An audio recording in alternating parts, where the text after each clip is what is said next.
and there's a bullet hole in freaking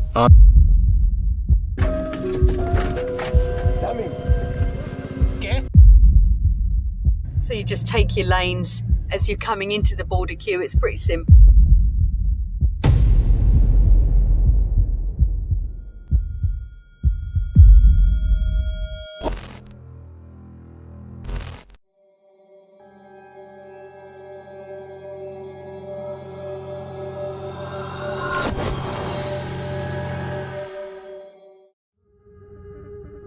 The first video tonight comes from Shane and Amy Adventures, an Irish van life channel documenting real road trips across Europe, including both routine travel and unexpected situations. It is April 2026, outside Seville, Spain. After struggling to reach the city, they settle for an overnight park-up outside Seville. They move from a more active area to a quieter, isolated car park beside an abandoned football field to get signal. While practical, the location trades visibility and safety for convenience. Once parked, there's little surrounding activity. No nearby vehicles, lighting, or movement. No. Nada. So we are here. This park up is literally in the middle of nowhere. There was a motorbike down here at the very front, started flashing the lights at us. Thought it was like a dog or something. I don't know what he was doing. And then he pulled up beside us and he was like, Darian. No, but I thought he was saying damn it, which means give me. Yeah, I know. And I was like, he wants money. No, because he had his phone and he was like Uber Eats or something. And he was Oh, like, well, you should have said yes. oh, well, this is what I see after us cooking. He was like, Darian. And then I was like, no. Maybe he's going to the French van. Yeah, I think so. Later, at around 1:30 a.m., footsteps are heard outside. The sound is close and consistent, suggesting someone moving around the van rather than passing by. In a location with no visible activity, the presence becomes harder to explain. With limited visibility from inside, they rely entirely on sound. What was outside the van was walking around the van, walking up and down. I didn't hear that much. I did. Because I just sleep anywhere. But now it's in my head. Let's go. So let's go. This is like one of the first times we... No, it is the first time. Is it the first time? Yeah. Yeah, it is the first time that we have to move. People say, like, when you have a gut feeling, just get up and leave, because Turn right onto Calle Virgen de los Dolores. there's no need for him to walk up and down the van and around the van, so I don't know what was going on. We're out in the middle of nowhere and there's nobody about, so I don't think he should be about at 1:30 in the morning. Meters, turn right toward Calle Antonio. So we're going to go to the other park up, which is just around here, but They decide to leave immediately. Still in pajamas, they start the van and drive to a more populated area. The decision is made early, before the situation can escalate or be clarified. This prioritizes control over information. we've woken up here in our little park up outside Seville after last night. That fella walking around our van, I don't know what he was doing, but at 1:30 nobody should be walking up and down and around your van, so we decided to move over here. We had a beautiful quiet night's sleep. I kind of messed us up because we are so tired. It took us a while to get back to sleep, but it's time to get up, get an Uber, get into the city and see what Seville has to offer. So right behind me is where we were parked up last night. We had to move back here this morning just to do a little bit of work because this is the only spot in this little town that has Wi-Fi. But last night about 1:30 we could hear somebody walking around here. Because this is like a gravel road, you could hear the footsteps and they were walking up and down the van, around the van. It just did. The following morning, they reflect on the night. They never identify who was outside or why. Although they briefly return to the area for signal, they rule it out as an overnight location. This situation is defined by uncertainty rather than outcome. No confrontation, no confirmation, just a sequence of events that don't fully make sense. The key moment isn't what happened. It's the decision to leave before finding out. And in isolated environments like this, where visibility is limited and help is distant, that instinct can matter more than any explanation. Before we move on, if you're enjoying the video so far, leaving a like really helps. And if you haven't subscribed yet, now's a good time. We recently passed 50,000 subscribers, and that's entirely because of you. The next target is 100,000 before the end of the year. Ambitious, but worth aiming for. There's a hidden word somewhere in this video. See if you can spot it. Now, let's continue. The next horrifying video comes from Nomadic Millennials, a van life channel documenting full-time travel across the United States. It is March 25th, 2019 in San Diego, United States. So we were in our van like around 9 p.m. and we were just hanging out. Rachel was teaching some of her classes. And pretty much what happened is that we heard some loud noises, which we thought were fireworks because we've heard loud noises around this area before. There's a park area that we're next to. John and Ray are parked near a public park in the evening. Activity nearby isn't unusual for the area, and when loud bangs are heard, they initially assume it's fireworks. The sounds are close, but not immediately identified as a threat. From inside the van, there's no clear line of sight to confirm what's happening. I went outside and looked, and there's a bullet hole on the side of our van. And pretty much what happened is someone shot at our van while we were inside. I don't know if it was on purpose or an accident, or we were just in the crossfire, but we just wanted to let you guys know what's happening. The path of the bullet is examined. It entered through the side panel and traveled through the interior, stopping after hitting a reinforced section. The trajectory shows how little separation there was between the shot and where they were positioned.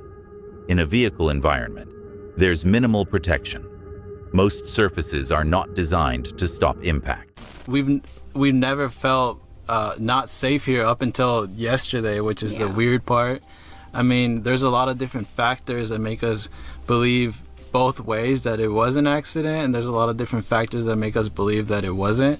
For example, there was multiple shots being fired, noises that we've heard.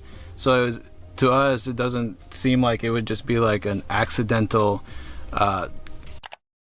They reflect on how close it was. Positioning becomes the key factor. Small differences in angle or entry point could have changed the outcome completely. This moment is defined by proximity.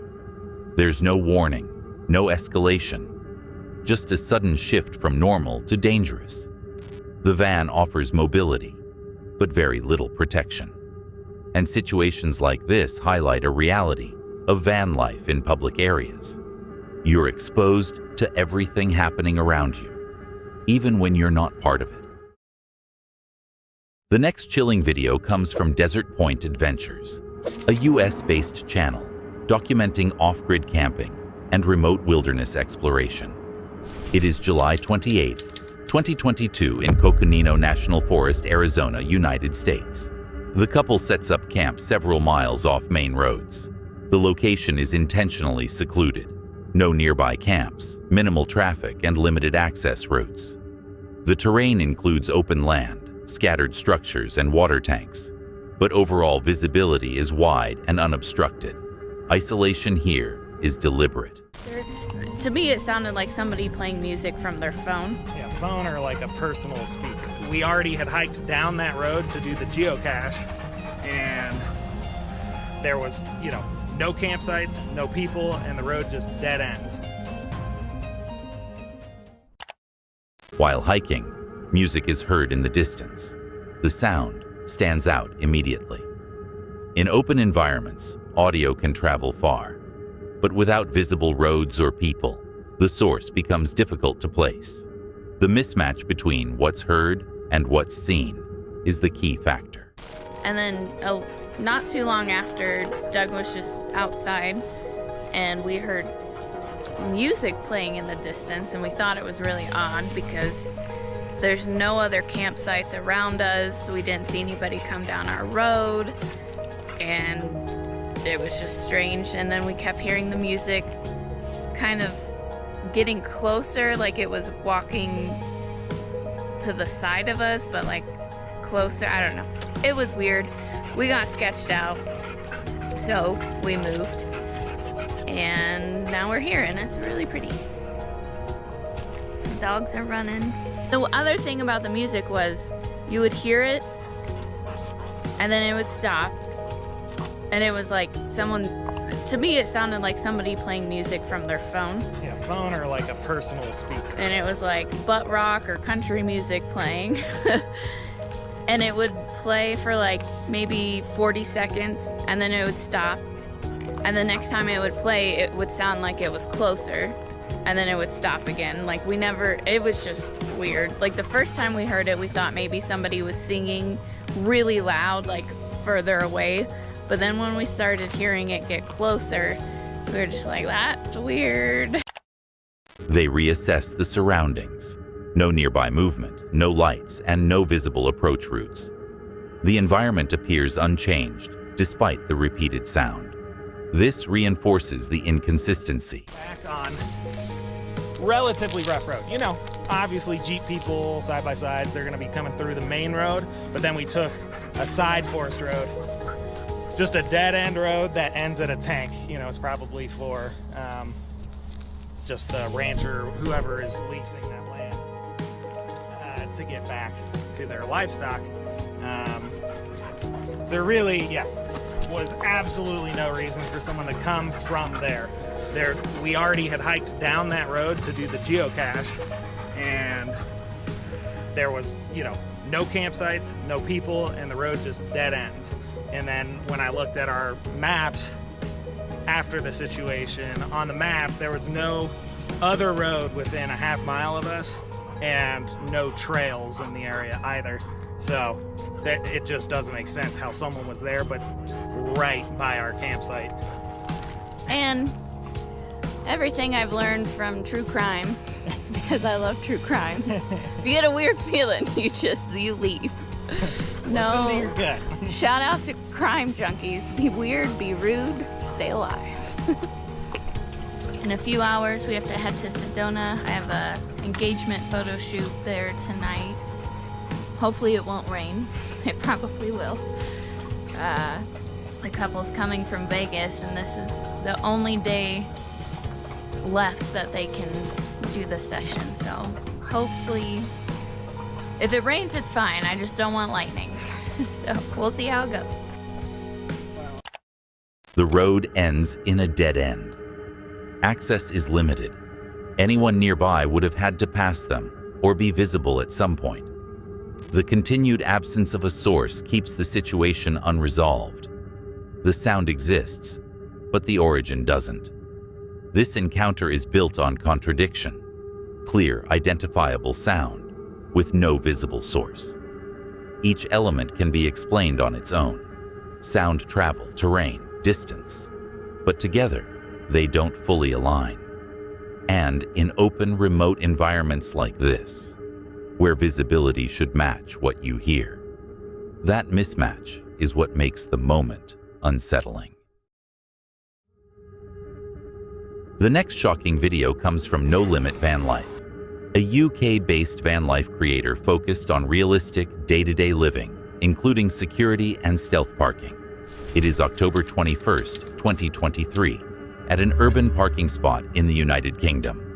Calling all van lifers that keep it real. Scary solo van camping gone wrong. Every van lifer's worst fear came true. Woke up with a guy trying to break in my van. After living in this stealthy van for 3 years, I'm making If I Knew What I Know Now videos to ease your path into van life with practical, efficient solutions. Solar power, hot showers, internet, anything problematic you may want to avoid. Could get controversial, but I guarantee high value. Once we pull back the curtain, there's no going back. I'm giving everything I have in these videos. I don't have a Patreon. You already know I don't pay rent. The money I get from views will be more than enough. He outlines his van's setup and security. Hidden cameras, reinforced windows, and basic self-defense tools are in place. The design is intentionally low profile, aimed at avoiding attention rather than attracting it. I really appreciate it. Thank you guys. Van break-in attempt during sleep. I woke up. I was up for a little bit before I actually checked the cameras. So asleep when the car driving away woke me up. So I don't know when he came back the second time if I was actually awake already. When I'm checking my cameras, my security cameras, I can't see what's happening live. So while I was checking the cameras, might have been when he came back. He might have been out there. 2 days later, another attempt occurs. The behavior is similar: inspection rather than immediate force. This suggests opportunistic targeting rather than a planned break-in. The van's appearance plays a role. It doesn't stand out as high value. Potential tornadoes, I could just get in the van and drive to a different place, go around the storm. The van moved. I felt it move. And then he got in the car and it drove away. When he looked in these windows, what that made him think. There's like a double window here and they're covered. There's another camera here in his face and he didn't notice. I feel really good about. The individual leaves without escalating. No forced entry is attempted. The combination of uncertainty, visibility, and perceived risk appears to be enough to deter further action. This situation highlights prevention rather than confrontation. The threat is real, but it never fully develops. Instead, it's stopped early through design and awareness. In urban van life, you can't control who comes near your vehicle, but you can control how difficult it is for them to act. And in this case, that difference is what keeps the situation from escalating. The next video comes from the Hogat Project, a US-based outdoor channel focused on solo camping and survival-style trips in remote environments. It is February 19th, 2026, in a rural hillside location, United States. He arrives during a severe winter storm. Wind and rain immediately impact setup. The terrain is exposed with no shelter from the elements, and visibility is reduced. He attempts to deploy a solar-powered night vision camera system, but conditions interfere. Moisture, wind, and limited signal all affect reliability. With no mobile service and unstable equipment, awareness becomes restricted before the night even begins. I don't know if that's on the inside or the outside, but that's a handprint. And the wind has picked up, so I'm gonna have to do emergency recon. Wind is getting really bad up here, as you can see. It's knocked over my stuff, so I'm gonna pack it in. I'm just gonna focus on driving out of here. The rain's still going, but the wind on top of it is no bueno.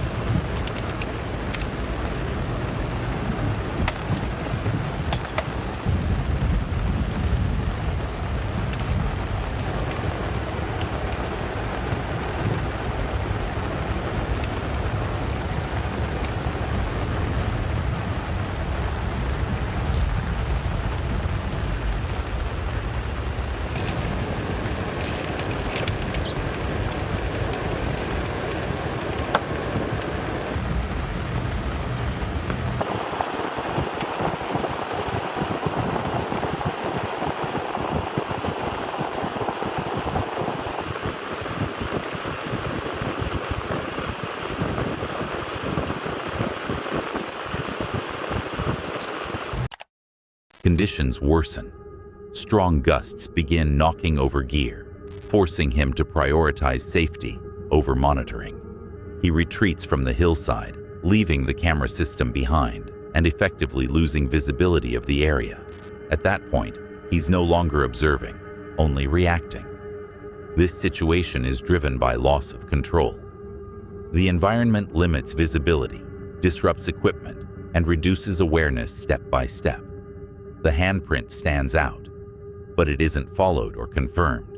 Instead, it becomes part of a wider problem: being unable to fully monitor what's happening around you. And in conditions like this, where weather overrides planning, that lack of visibility becomes the main risk.